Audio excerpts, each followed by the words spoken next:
The grand chamber of Station Orcs was the largest room Una Park had ever stood in. The ceiling rose so high that clouds actually formed near the top, and the walls were made of living crystal that pulsed with soft blue light. Representatives from dozens of alien races sat in floating platforms arranged in a massive circle. At the center stood a single podium, and behind it, Una felt very small. She had been Earth's ambassador to the Galaxy Council for 7 years. In that time, she had learned to keep her face calm no matter what happened. Today, she needed that skill more than ever. High Arbiter Moltek of the Veloci Hegemony towered above his platform. His body was made of something like purple crystal, and when he moved, he made sounds like wind chimes. The Veloci were one of the oldest and most powerful races in the galaxy. They controlled over 200 star systems. Humanity controlled 12. Moltek's voice filled the chamber without any visible mouth moving. The translation device in Una's ear converted his words into Korean, then English. The Veloci Hegemony has shown great patience with the human infestation, he said. For 30 of their years, we have watched them spread like disease across systems that rightfully belong to superior civilizations. Una did not react. She had heard worse. Their colony worlds of New Bizan, Hedong, Myrinae, and Dawn sit within space, claimed by the hegemony, since before their species learned to make fire. Moltek continued. We have sent warnings. We have imposed trade restrictions. We have been merciful. The word merciful made Una's stomach turn, but she kept her expression neutral. Our mercy ends today. Moltek raised one crystalline arm toward the chamber's ceiling. The humans have 90 rotations to evacuate all 4 colony worlds. 60 million of their kind must leave. If they do not, the hegemony will perform a correction. The word correction echoed through the chamber. Everyone knew what it meant. The Veloci had corrected 3 species before. None of those species existed anymore. Una looked around the chamber. The Brin delegation, insect-like beings with 4 arms and compound eyes, studied their data tablets and said nothing. The Numa, who looked like Earth's dolphins, but with tentacles, floated in their water-filled platform and avoided eye contact. The ancient Dorvani, beings of light and shadow, who had existed for millions of years, simply watched with expressions that no human could read. No one spoke for humanity. No one ever did. Una stepped forward to the podium. Her heart was beating fast, but her voice came out steady. High Arbiter, the colonies you mentioned were established on worlds that showed no signs of Veloci presence. We followed all protocols. We submitted all required documents. The Council approved our settlements. Moltek made a sound like breaking glass. It was laughter. The Council approved because we allowed it. A temporary kindness to a temporary species. That kindness is withdrawn. 60 million people cannot relocate in 90 days, Una said. Many are children. Many are elderly. Many have built their entire lives on those worlds. Then they should have built their lives elsewhere. Moltek's crystal body pulsed with darker colors. This is not a negotiation, human. This is a notification. You have heard our terms. The hegemony does not repeat itself. The chamber fell silent. Una knew that every eye, every sensor, every consciousness in the room was watching her, waiting to see if the human would cry, would beg, would break. She did none of those things. I request a recess, Una said calmly. I must consult with my government. Moltek waved one arm dismissively. Take all the time you wish. It will not change your fate. Una walked out of the chamber with her head held high. She did not look back. Her ship was docked in a private bay reserved for minor species. It was small compared to the massive vessels of the Veloci and other major races. Inside, she locked herself in the communications room and activated the quantum, Link to Earth. Admiral Kang Do-hun's face appeared on the screen. He was an older man with gray hair cut short and eyes that had seen too many battles. He commanded Earth's United Defense Force, though most of the galaxy believed that force was barely worth mentioning. "Ambassador Park," he said, "I watched the session. The Veloci were not subtle." "They never are," Una replied.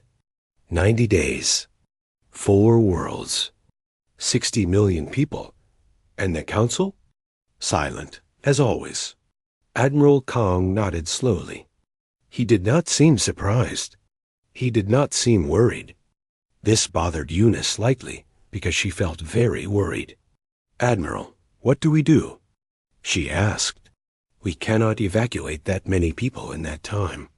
Even if we could, where would they go? And the Veloci will not stop at 4 worlds. Everyone knows that. This is just the beginning." Kang was quiet for a moment. When he spoke, his voice was calm. "Ambassador, do you know why I took this position 30 years ago?" Una shook her head. "Because I knew this day would come. Not the exact day, not the exact enemy, but a day like this. A day when someone would tell humanity to kneel or die." He leaned closer to the screen. "I have spent 30 years preparing for this day. So has everyone in my command.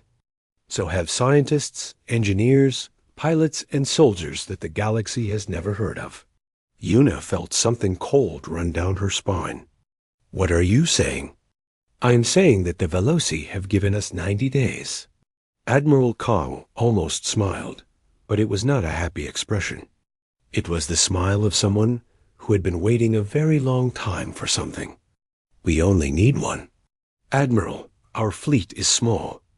Our technology is considered primitive by Council standards. How can we possibly—" "Ambassador Park," Kang interrupted gently.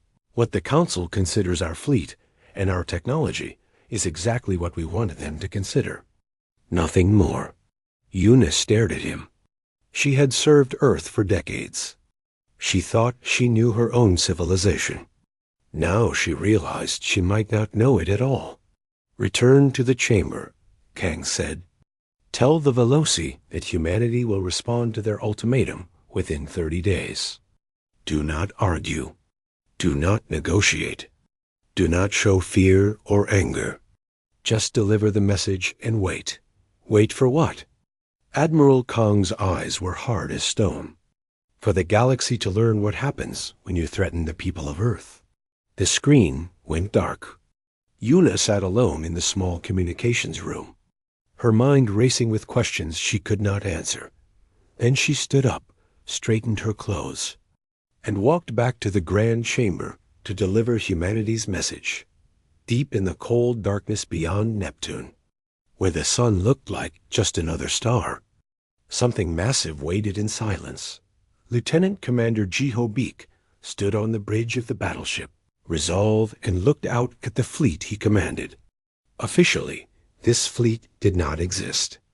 It had no name in any Earth database that foreign spies could access. The ships had no registration numbers. The crews had no official service records. They called themselves the 7th Shadow Fleet, and there were over 800 ships hiding in the darkness. Ji-ho was 34 years old.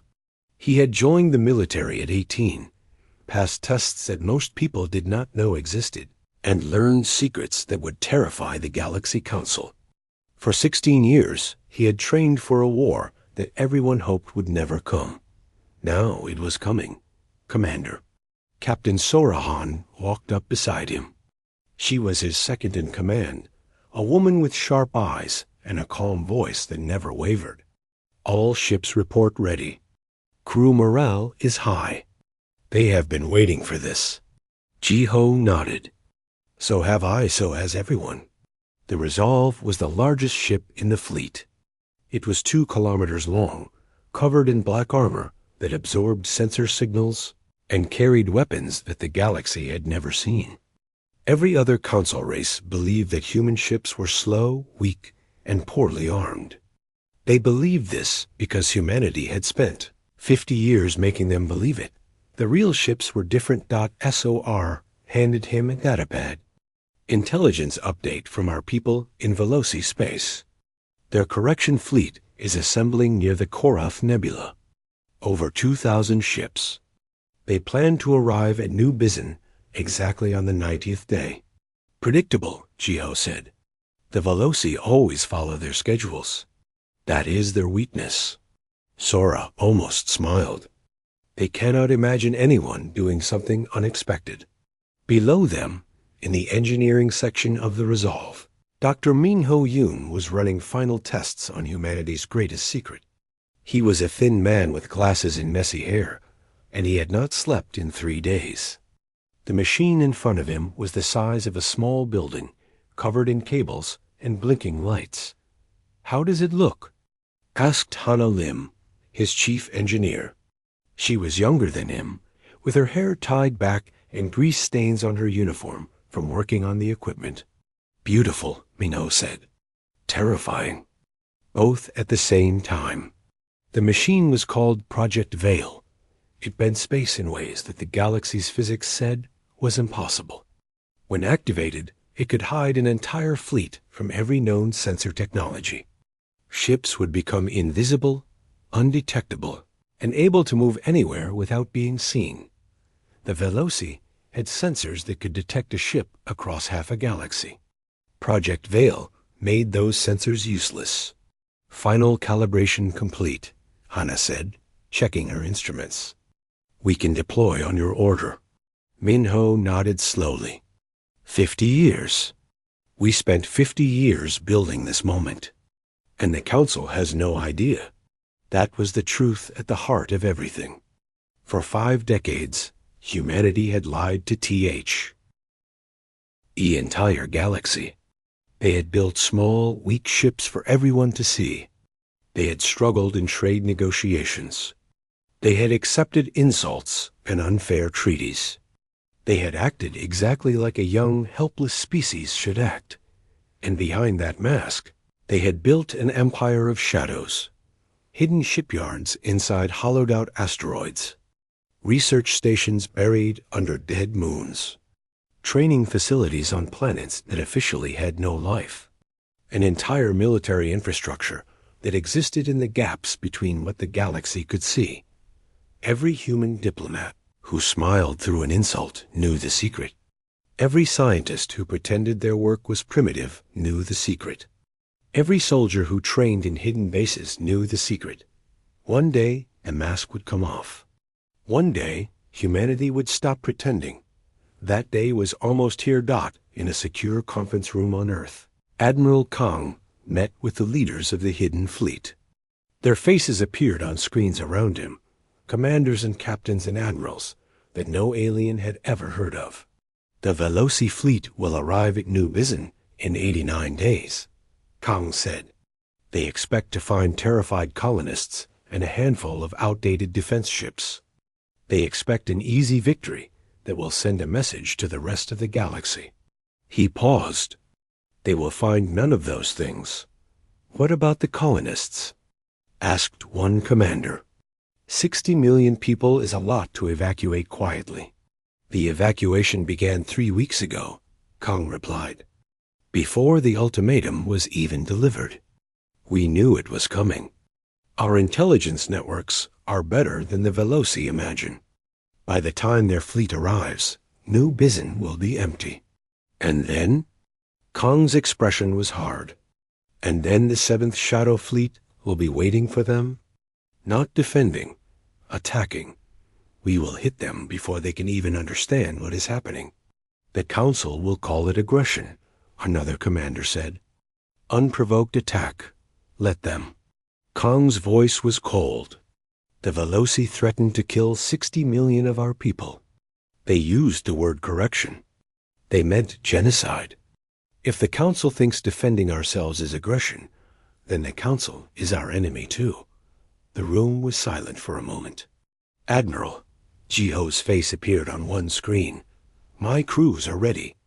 We have trained for this exact situation. But I need to know something. Ask Are we just defending? Or are we sending a message? Kong considered the question. Both. We will destroy enough of their fleet that they can never threaten us again. But we will leave survivors, witnesses, people who will return to the council and tell everyone what they saw. And what will they see? Kong stood up. They will see that humanity is not what they thought. They will see that we were never weak. They will see that for 50 years. They were looking at a mask. And behind that mask was something they should have been afraid of all along. On the resolve, Jiho closed the communication and looked out at his fleet. All ships, he said quietly into his command channel. Begin final preparations. In 3 weeks, we move to New Bizon. In 4 weeks, the galaxy changes forever. 800 ships began to wake from their long sleep. Engines powered up. Weapons systems activated. Crews moved to battle stations. Hana found Minho still in the engineering bay, staring at Project Veil. Are you ready? She asked. Minho took off his glasses and cleaned them slowly. I have spent my entire career building things that could destroy worlds. I always hoped I would never have to use them. And now? He put his glasses back on. Now I hope they work perfectly. Because if they do not, a lot of people I care about will die. Hannah put a hand on his shoulder. They will work. We made sure of it. Somewhere in the darkness of space, the Shadow Fleet began to move. High Commander Dreth of the Veloci Correction Fleet stood on his command ship and watched New Bizon grow larger on his display. The planet was blue and green, covered in oceans and forests. It looked peaceful. It looked helpless. Scan the system, Dreth ordered. His crystal body glowed with satisfaction. This would be easy. This would be quick. The humans would learn their place. Scanning now, Commander. His sensor officer's crystals flickered with confusion. Something is wrong. What do you mean? The planet shows no major population centers. The cities appear to be empty. I am detecting no human ships in orbit, no ground defenses, no communications traffic. Dreth felt a small flicker of concern. They evacuated? Impossible. They did not have enough ships to move 60 million people. Our observers would have seen such movement. Then where are they? Before anyone could answer, space itself seemed to break apart. The first thing Dreth saw was a tear in reality, a wound in the fabric of the universe that opened like a massive eye. Then another appeared. Then dozens. Then hundreds. Ships poured through the openings. Human ships, but not like any human ships the Veloci had ever seen. These were massive, covered in black armor, bristling with weapons that glowed with terrible energy. They moved faster than anything that size should be able to move. What is happening? Dreth demanded. Where did they come from? His tactical officer was frozen in shock. They appeared from nothing. Our sensors showed empty space one moment and 800 warships the next. That is impossible. I am seeing it, Commander. They are real. On the bridge of the Resolve, Jiho watched the Veloci fleet with cold eyes. 2,000 enemy ships against 800 of his own. The numbers looked bad, but numbers were not everything. All ships, he said calmly. Weapons free. Begin attack pattern sunrise. The Shadow Fleet opened fire. Human weapons were not like other weapons in the galaxy. Most races used plasma cannons and missile systems that had been refined over millions of years. They were elegant. They were traditional. They were predictable. Human weapons were none of those things. The first volley was kinetic. Thousands of metal slugs accelerated to a fraction of the speed of light. They hit the Veloci ships so fast that their shields could not react. Crystal hulls that were supposed to be unbreakable shattered like glass. The second volley was energy, focused beams that cut through the gaps in Veloci formations. Where the beams touched, ships died. The third volley was something new, Missiles that split into 100 smaller missiles, each one smart enough to find its own target.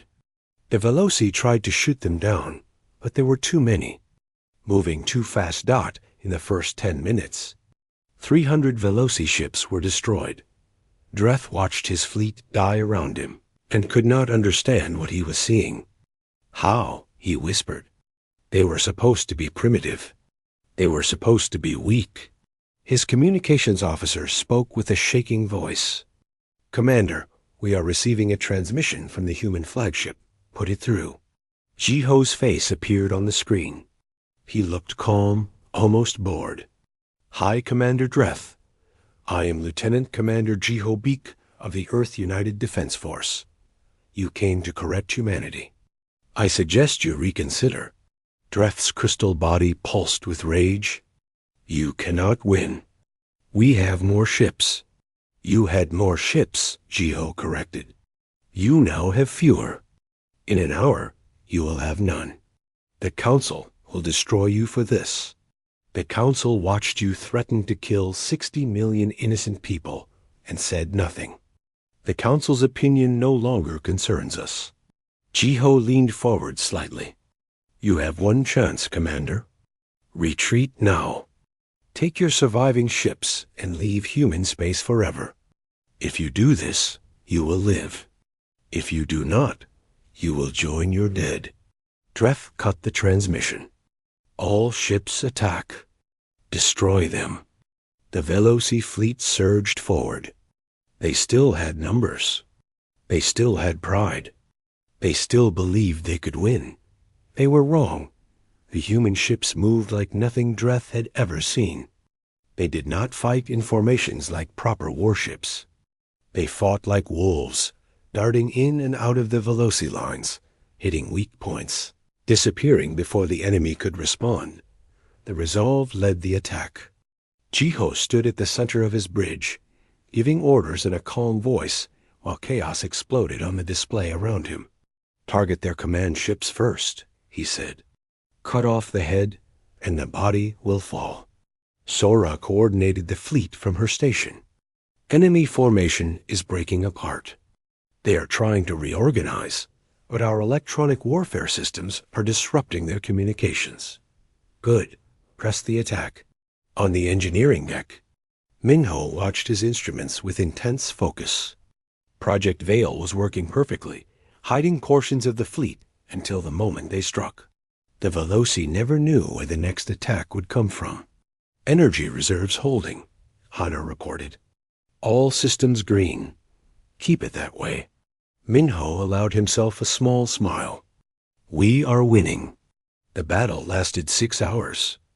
By the end, the Veloci correction fleet was broken. Over 1,000 of their ships were destroyed. Another 500 were badly damaged. The survivors fled into hyperspace, running from a species they had called vermin. Dreth was among the survivors. As his damaged flagship limped away from the battlefield, he sent a desperate message to the Galaxy Council. They were hiding, he said, his crystal voice cracking with fear and disbelief. Everything we knew about them was wrong. They were never weak. They were waiting. They were always waiting. Back on the Resolve, Jiho surveyed the aftermath. Debris floated everywhere, the remains of a fleet that had come to destroy humanity. Casualty report, he said quietly. "OR," a checked her display. 37 ships lost. Approximately 4,000 dead. Jiho closed his eyes for a moment. Every death was a person. Every person had a family. Honor them. Remember their names. They died for something that mattered. Yes, Commander. And the enemy? Over 60,000 Veloci dead. Their fleet is effectively destroyed as a fighting force. Jiho opened his eyes. There was no satisfaction in his expression, only the hard acceptance of someone who had done something terrible because it was necessary. Send a message to Admiral Kong, he said. Tell him the correction fleet has been corrected. Phase 1 is complete. He looked out at the battlefield one more time. Now we move to Phase 2. Now we go to the council. The wolves had shown their teeth. The galaxy would never look at humanity the same way again. The grand chamber of Station Oryx was in chaos. Delegates shouted at each other across floating platforms. Security forces struggled to maintain order. Holographic displays showed images of destroyed Veloci warships over and over again. Ambassador Una Park waited outside the main doors. She was not alone. Behind her stood 12 human soldiers in powered armor. The suits were black, 3 meters tall, and covered in weapons that hummed with barely contained power. They made no sound when they moved. They did not speak. They did not need to. Ambassador Park. A council attendant approached nervously, keeping his eyes on the armored soldiers. The session is ready to begin. But I must ask, are these guards really necessary? Una smiled politely. After what happened to the Veloci fleet, I believe the council will understand why we feel the need for protection. The doors opened, and Una walked into the chamber. The noise stopped immediately. Every delegate, every observer, every recording device turned to watch the human ambassador and her escort. The powered armor soldiers took positions around the central podium. Facing outward, weapons ready. High Arbiter Moltek was already on his platform, his crystal body pulsing with angry red light. This is an outrage, he declared. The humans have committed an act of war against the Veloci hegemony. They must be punished. Una walked calmly to the podium. An act of war? She repeated. High Arbiter, your fleet traveled to a human world with explicit instructions to kill everyone there. You called it correction. You meant extinction. We defended ourselves. You attacked unprovoked. Unprovoked? Una's voice hardened. Let me remind this council of some facts. She touched a control on the podium. Holographic images appeared in the air above her. 31 years ago, Veloci ships destroyed a human research station, killing 200 scientists. The council called it an accident. Another image. 23 years ago, Veloci agents sabotaged our trade ships. 18 crew members died. The council said there was not enough evidence. More images appeared, one after another. Destroyed ships, dead diplomats, broken treaties, stolen technology, years and years of crimes that the council had ignored. 17 years ago, 12 years ago, 8 years ago, 3 years ago. Last year, Una's voice grew louder. We came to this council again and again. We showed evidence. We asked for justice. And every time, you told us to be patient, to accept, to understand that we were a young species and could not expect to be treated fairly. She turned to face the other delegations. The Bryn watched us suffer and said nothing. The Numa-signed trade deals with our enemies. The Dorvani simply observed, as they always do. None of you lifted a finger to help us. The chamber was completely silent now. So we stopped asking for help, Una continued. We realized that in this galaxy, the only protection comes from strength. And we decided to become strong. You deceived us, Moltek accused. You pretended to be weak. Yes, Una agreed without hesitation. For 50 years, we let you believe we were helpless. We built weak ships for you to see. We sent diplomats who smiled through your insults. We played the role of the quiet, primitive species that would never be a threat. She paused. Behind that role, we built something different. Hidden fleets. Advanced weapons. Technologies you cannot even comprehend. We prepared for the day when someone would try to destroy us. The Veloci ultimatum triggered your plans, said a voice from the Dorvani platform. It was Elder Torvan, speaking for the first time. But those plans were already in place. They have been in place for decades, Una confirmed. We hoped we would never need to use them. The Veloci made that hope impossible. Moltek's crystal body was now almost black with rage. You will pay for this. The hegemony has allies. We will form a coalition. We will crush your pathetic species. Will you? Yuna asked quietly. She touched the podium again. A live video feed appeared. It showed the space around the Veloci home system. Hundreds of human warships waited there, visible now. Their weapons pointed at the planet below. The chamber erupted in shocked gasps. Those ships appeared an hour ago, Yuna said. They came from nowhere, just like the ships at New Bizon. They are not attacking. They are waiting. They are showing the hegemony, and this council, what humanity is capable of. Moltek stared at the image. His crystal form flickered with colors that Yuna had never seen before. Fear, she realized. For the first time, a Veloci was afraid of humans. This is a threat, Moltek said, but his voice was weaker now. No, Yuna replied. This is a demonstration. Those ships will leave when this session ends. We have no desire to destroy the Veloci homeworld. We only want you to understand something very simple.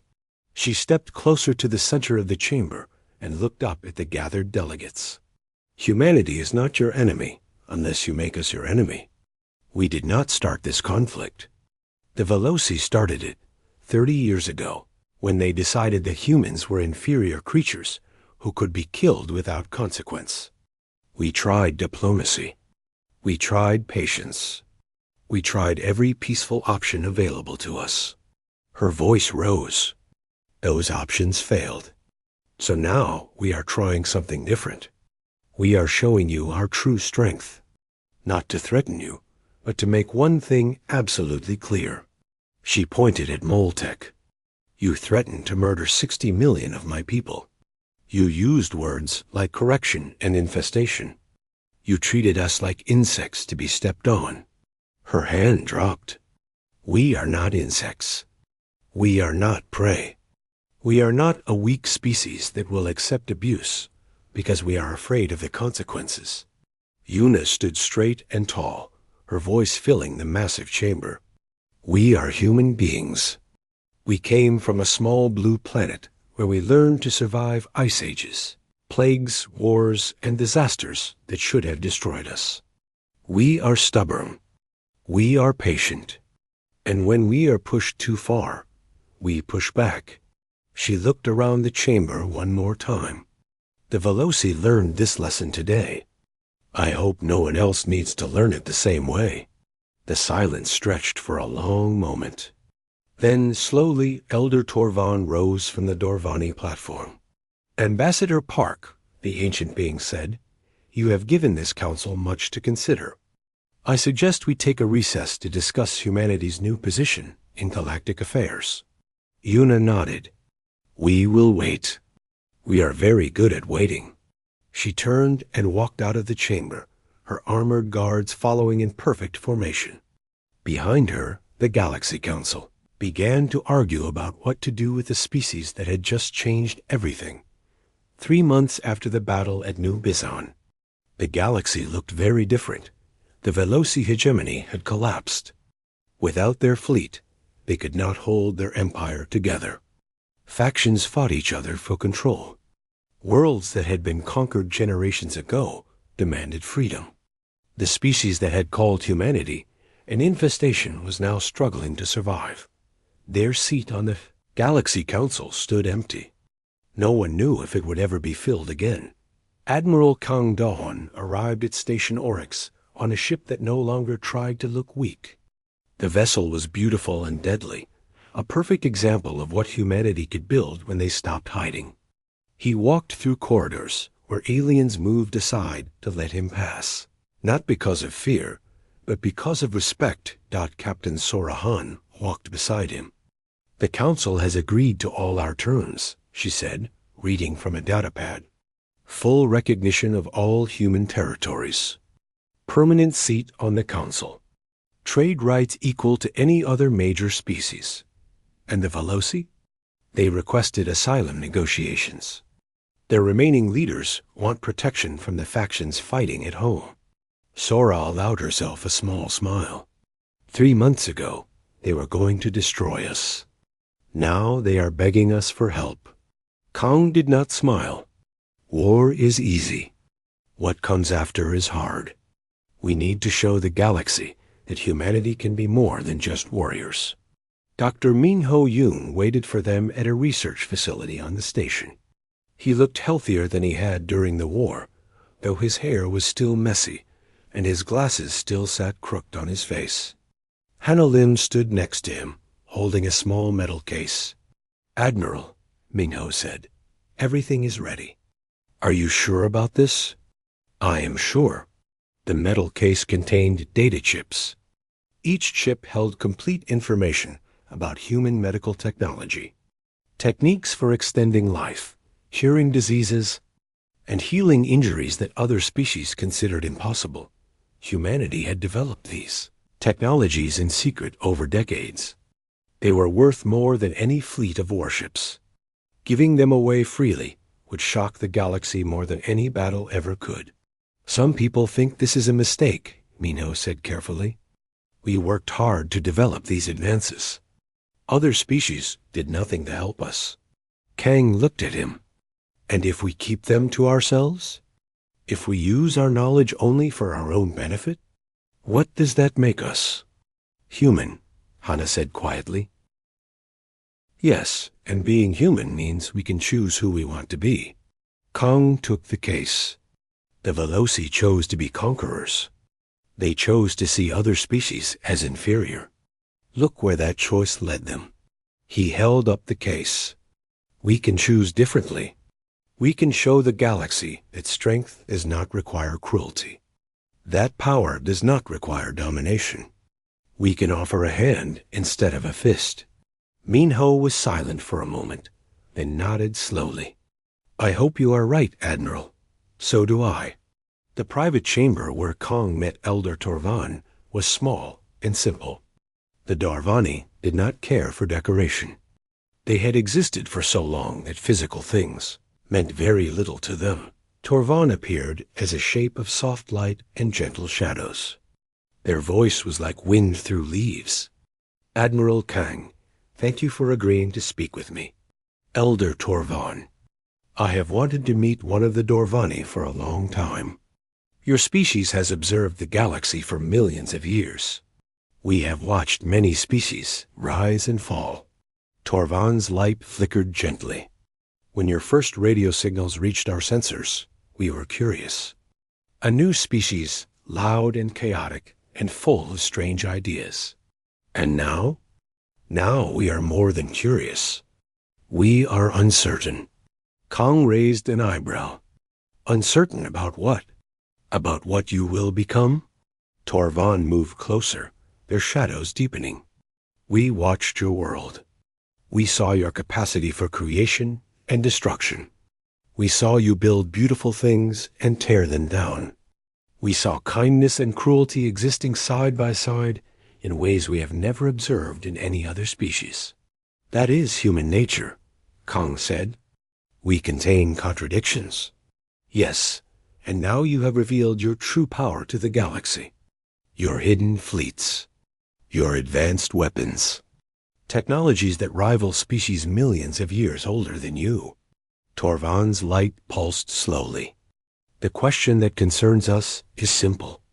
Will humanity use this power to protect or to destroy?" Kong considered the question carefully before answering. "Elder, I am a soldier.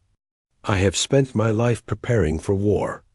I have seen what humans can do when they choose violence. It is not pretty." He paused. "But I have also seen what humans can do when they choose something else.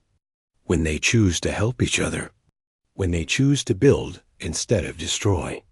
When they choose to reach out across differences and find common ground." He held up the metal case. "This contains medical knowledge that could help every species in this galaxy. It is our gift, freely given, with no conditions. We are offering it because we believe that being strong means more than having big weapons." Torvan was silent for a long moment. The Veloci were strong. They used their strength to dominate and destroy. In the end, their strength consumed them. We know. We have studied their history and the history of every other species that chose that path. Kong set the case down between them. We choose differently. Can you be certain? Power changes those who hold it. No, Kong admitted. I cannot be certain. But I can hope. And I can try. And I can teach the next generation that humanity's is more than its weapons. Torvald reached out with one tendril of light and touched the case gently. Perhaps that is enough. Perhaps hope and effort are all any species can offer. The chamber was quiet for a moment. Then Torvald spoke again. The Darvani have watched your kind for a century. We wondered if you would become predators or protectors. After today, we still do not know the answer. Neither do we, Kong said honestly. But we wake up every day and make the choice again. Far away, aboard the Resolve, Lieutenant Commander Jiho Beek stood at a window looking out at the stars. The ship was traveling home, back to Earth, back to a world that no longer needed to hide Hana found in there, as she often did after long shifts. What are you thinking about? She asked. The future. Jiho did not look away from the stars. Everything is different now. The galaxy knows what we are capable of. They will never underestimate us again. Is that a good thing? I do not know. He finally turned to face her. We spent 50 years pretending to be weak.